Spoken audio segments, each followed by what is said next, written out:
¿Cómo están? Muy buenas noches. Qué gusto saludarlos. Soy Gaby Tlaseca. Bienvenidos a esta mesa de martes de Debate 22.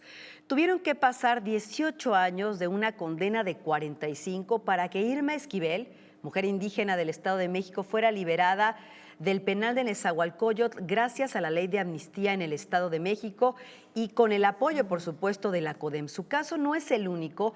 Hay muchas mujeres encarceladas injustamente como consecuencia pues también de vivir en un círculo de violencia, de ser vulnerables, de ser mujeres y de ser indígenas. También a veces ese es el pecado. Irma fue acusada de haber privado de la vida a su menor hijo durante las primeras 72 horas. Hoy el caso de Irma pues es una especie de parteaguas porque se ha visibilizado, porque es importante ver el trabajo que se está haciendo para poder llevar la justicia a muchas mujeres que, repito, su único pecado es ser pobres, indígenas y mujeres. Para platicar de este tema nos acompaña hoy Mirra García Morón, presidenta de la Comisión de Derechos Humanos del Estado de México. Bienvenida, Mirra. Gracias, Gaby. ¿Cómo estás? Buenas tardes. Pues contenta por esta situación porque creo que es una oportunidad de vida para muchas mujeres que han sido encarceladas injustamente, que no han tenido derecho a una defensa digna, que no han tenido los recursos para defenderse, que a veces incluso la lengua es una barrera para poder acceder a un defensor y mucho más. ¿Cuál es la historia de Irma que hoy puede ser una historia parteaguas para muchas otras mujeres?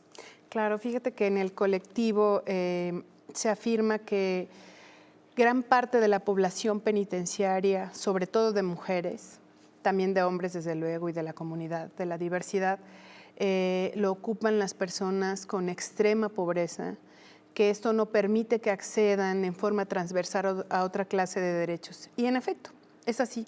Lo corroboramos en este trabajo que hemos venido haciendo a partir de que el Congreso local expidió una ley en el Estado que permite segundas oportunidades. Esta ley es la ley de amnistía.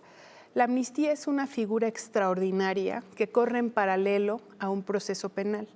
Es importante que podamos diferenciar que en el proceso penal se llevan una serie de etapas. Ya sabes, el Ministerio Público investiga, lleva esta probable comisión de hechos delictivos a un juez, el juez califica los hechos, los sujeta a proceso, eventualmente se sustancian todos los requisitos de un código de procedimientos penales y llegan a la determinación de una sentencia y esta puede tener ciertos efectos como la privación de la libertad, que es como la más extrema, ¿no? Entre otras medidas de seguridad. Y puede agotarse una apelación y eventualmente un amparo. Y ahí quedaría una sentencia firme. Esta ley de amnistía corre en paralelo porque no obstante que se encuentren en el proceso o en la sentencia, ya sea que se esté controvirtiendo o que ya se encuentre firme, es decir, que ya se haya agotado todo esto, se puede promover la ley de amnistía en ciertos supuestos que la ley establece. Y es la muestra de una política criminal objetiva y también acorde a nuestros tiempos y progresista, hay que decirlo. Claro, sí. El Estado tradicionalmente tiene la potestad para castigar aquellas conductas que considere delitos. Y a través de la amnistía, el Estado también tiene esa facultad para decir en qué casos, en qué condiciones puede perdonar todos los efectos de la ley penal, excepto, y así lo estableció el legislador, el tema de la reparación del daño, que en muchos de los supuestos en materia penal tiene que ver con un tema pecuniario y que a propósito se ha erigido en un obstáculo para que otras mujeres en un contexto de pobreza, de falta de oportunidades, de marginación, de cierta vulneración y violencia, no puedan acceder a la amnistía porque los delitos de que se trata tienen dentro de su sanción una reparación del daño cuantiosa y pues las mujeres o los hombres no pueden acceder a ella. En el caso de Irma, esta ya había prescrito porque ya había estado privada de su libertad 18 años.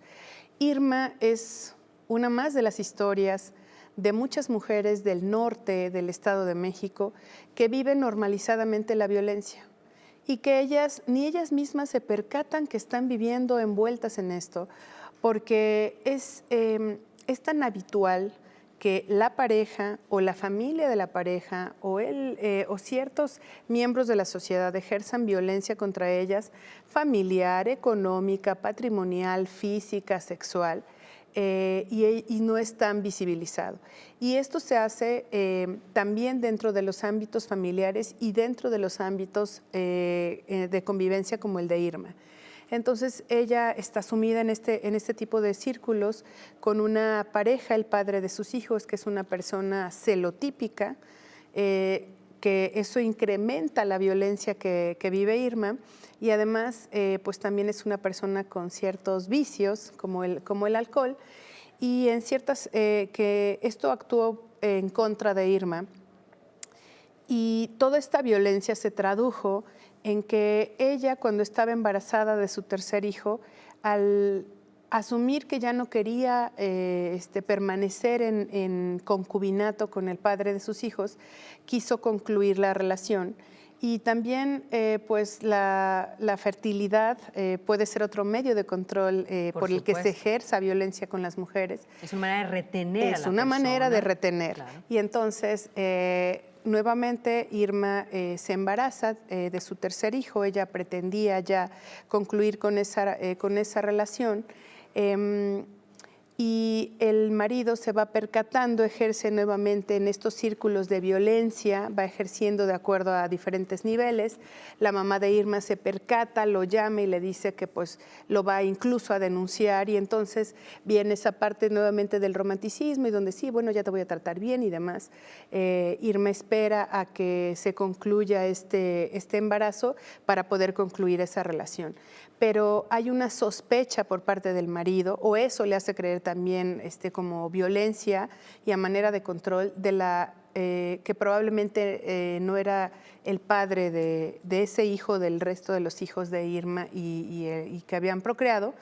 Y entonces se empieza a desatar otra serie de violencias alrededor, de manera tal que cuando nace el tercer hijo de Irma, ella empieza a sentir los dolores, sale a una letrina, se percata que en realidad no tiene ganas de ir al baño, sino se está rompiendo la fuente, entonces se separa del baño, ella sale caminando, quiere regresarse a su casa, pero bueno, hay que considerar que cuando una mujer está en esas condiciones, pues puede tener un poco de desorientación, se dirige hacia un lugar, expulsa al bebé, ella se desmaya, no tiene mucha precisión en esos recuerdos, pero cuando ella aparece ya está ensangrentada, sí nació el bebé, pero ya no se encuentra con ella el bebé. Después ella vuelve a bajar a su casa, la llevan al hospital, en el hospital es interrogada, ella dice que abortó, pero el médico determina que nació el producto de la concepción y por lo tanto no se puede hablar de un aborto. Sí, que no fue algo inducido, ¿no? Exacto. Y entonces habla ya de un alumbramiento, pero le preguntan, le cuestionan sobre dónde está el bebé. Ella en principio no tiene una precisión y también trae ahí una presión de violencia vicaria por parte de su esposo, que nunca se pudo probar en juicio. Y finalmente ella hace una declaración, una confesión que la autoincrimina, y esta es fundamentalmente la que parte para todo el proceso y la sentencia para que ella sea condenada por homicidio agravado. Aquí encontramos otro aspecto de la violencia normativa de género, porque eventualmente ella es condenada por el homicidio de su menor hijo. Dentro de las 72 horas, la ley penal establecía una figura típica en ese momento, en el 2005, del infanticidio, que es una figura atenuada, cuya sanción o penalidad hubiera sido menor a 10 años.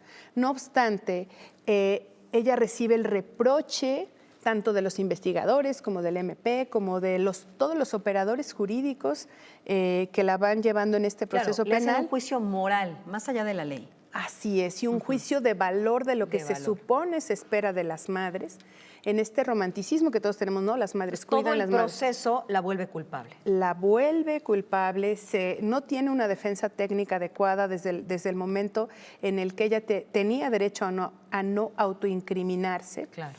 Y bueno, el bebé después aparece asfixiado y entonces ella es procesada y sentenciada por un homicidio agravado. La diferencia es mucha. Mucha porque el grado de parentesco lo agrava y la penalidad también. Entonces a ella le imponen 45 años de sentencia. Cuando se va a segunda instancia a la apelación, ya tiene ahí un defensor público y apelan por la reconfiguración del delito, es decir, oye, no fue homicidio agravado, fue infanticidio, nació y perdió la vida durante las 72 horas y en su caso la pena es mucho menor, es atenuado, o sea, se atenúa la gravedad y en consecuencia la pena. No resulta favorable y le vuelven a corroborar, a confirmar sus 45 años de sentencia. Estuvo privada 18, ella estaba en el penal de Ixtlahuaca. La CODEM hace 2 años hizo una revisión, como la hace regularmente en los penales, y advirtió que entre otros problemas o áreas de oportunidad del sistema penitenciario, es que las cárceles no están diseñadas para mujeres. Entonces, fueron habilitándose espacios dentro de los centros penitenciarios y de reinserción social que están destinados para hombres, se fueron destinando pequeños espacios para mujeres. Y ahí es donde ella llega al penal de Nezahualcóyotl. Ahí llega a Ixtlahuaca. A Ixtlahuaca, perdón. Se hace una recomendación y después de algún ejercicio que hace el sistema penitenciario, es acorde también con lo que ya habían señalado otros juzgadores y determinan hacer un traslado de mujeres privadas de su libertad a otros penales que tuvieran mejores condiciones. Y ahí es cuando Irma llegó hace casi 1 año y medio al penal de Neza Sur, que es solo para mujeres y que es el único que, por cierto, no tiene sobrepoblación. Y donde ya podemos ver un sistema penitenciario realmente con las finalidades de la reinserción. Ahí Irma cumple prácticamente sus 18 años de estar privada de la libertad y después la sociedad civil siempre ha tenido comunicación con el sistema penitenciario. A partir de eso empiezan a tener ciertas entrevistas, sobre todo con mujeres que hayan padecido distintas clases de violencia, y ellas nos plantean la posibilidad de que Irma pueda ser una mujer que se beneficie de esta figura de la amnistía.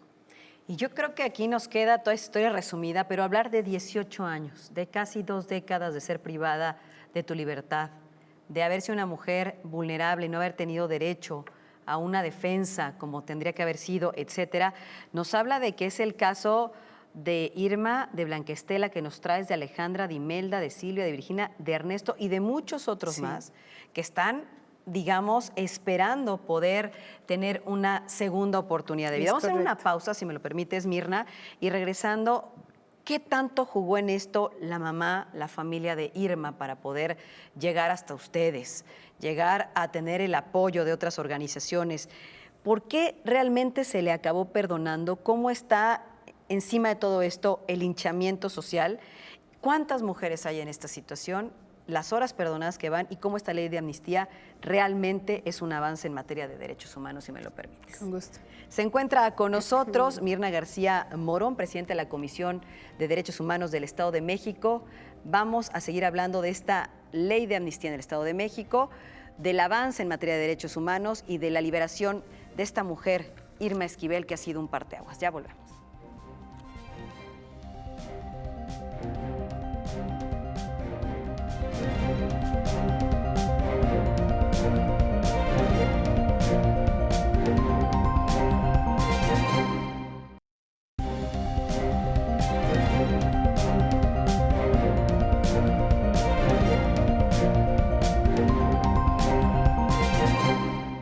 Estoy platicando acerca de esta ley de amnistía en el Estado de México, que es una oportunidad para que muchas mujeres y también hombres encarcelados con algunas agravantes injustamente, en un entorno vulnerable, si así se puede decir, puedan pues aprovechar y tener una segunda oportunidad. No sé si lo expliqué bien porque no soy abogada, ahorita me dirás tú, mi querida Mirna, pero desde que se promulgó esta ley, que fue el 6 de enero del 2021, se han perdonado 124 años, 8 meses de cárcel a 6 personas. Son procesos a veces lentos, pero van por una persona más, o sea, van 7 personas en esta ley de amnistía. Vamos por 7, Gaby, efectivamente. La ley establece algunos requisitos: que sea la primera vez que delincan, que los hechos sean previos a la entrada en vigor, La CODEM determinó que no presentaría sobre temas sentenciados sobre feminicidio, tampoco sobre secuestro, porque un juez federal nos dijo que es una materia reservada para el Estado. Llevamos 6 personas, lo hicimos mayoritariamente con perspectiva de género. ¿Por qué razón?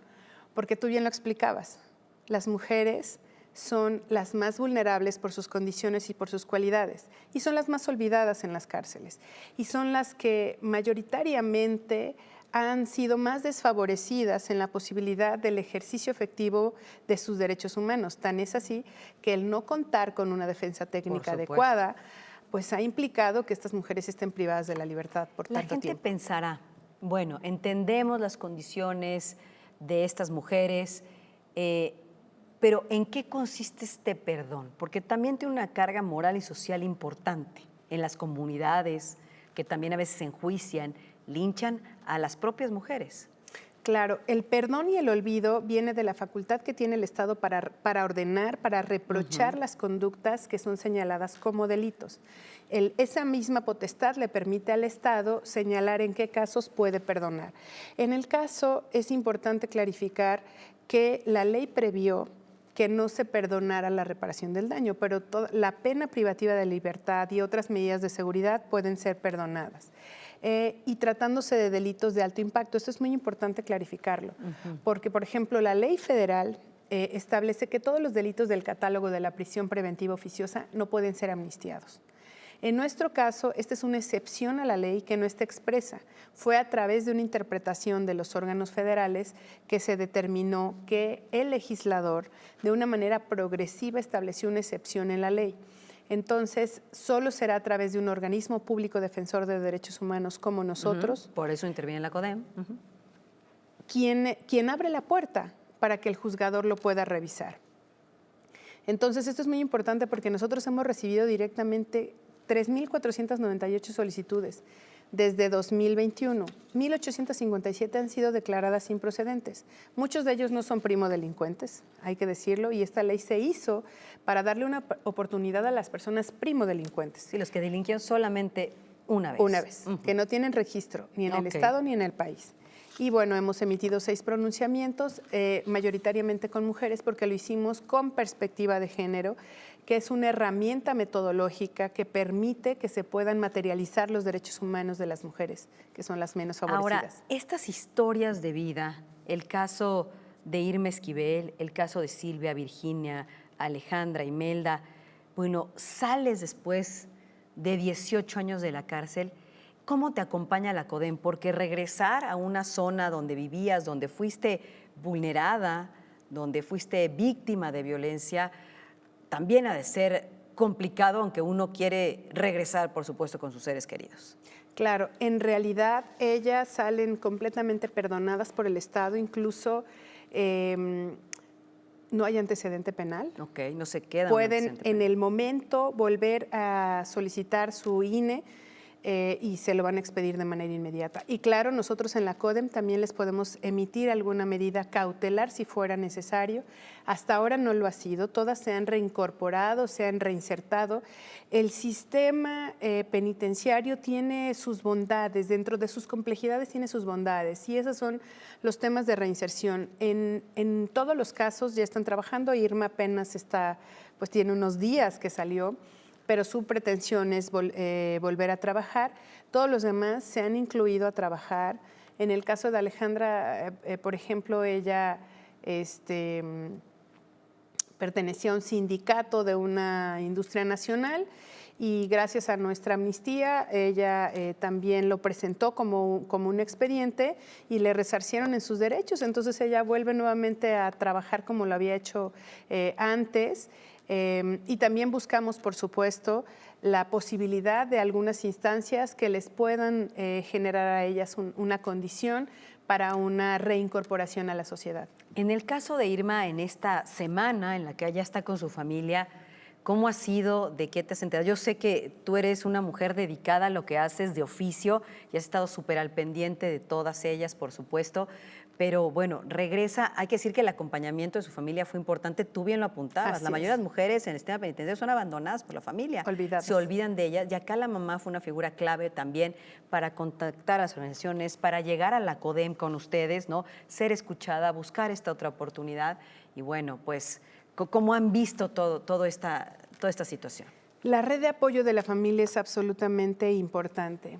En ambos casos es muy interesante. Las mujeres han sido del norte del estado, donde es una condición también de presencia de pueblos originarios. Y en estas comunidades los lazos familiares son casi irrompibles, ¿eh? Entonces, por ejemplo, en el caso de Irma, pues, su mamá llevaba ya casi más de un año, que al igual que sus hijos, por el traslado, no habían podido ir a visitarla, porque bueno, los traslados, los costos, el dinero, no es tan fácil, pero se mantenían en comunicación vía telefónica. Y ellas hacen las gestiones con la sociedad civil organizada, se enteran, acuden, mandan cartas, correos, y bueno, ya después el seguimiento se lo damos nosotros, por supuesto, y estaremos muy pendientes. Irma, por ejemplo, ya se encontró con sus abuelos, que era una de sus aspiraciones. Irma entró muy joven a ser privada de su libertad, y bueno, pues tenía esos 18 años que no veía a sus abuelos, ya se reunió con ellos. Sus hijos son buenos estudiantes, toda la red familiar encabezada por su mamá se hicieron cargo de ellos, y bueno, todos están reincorporando a la sociedad. La comunidad en sí misma los ha aceptado bien, pero cualquier incidencia siempre está la CODEM y las instituciones públicas para protegerlas.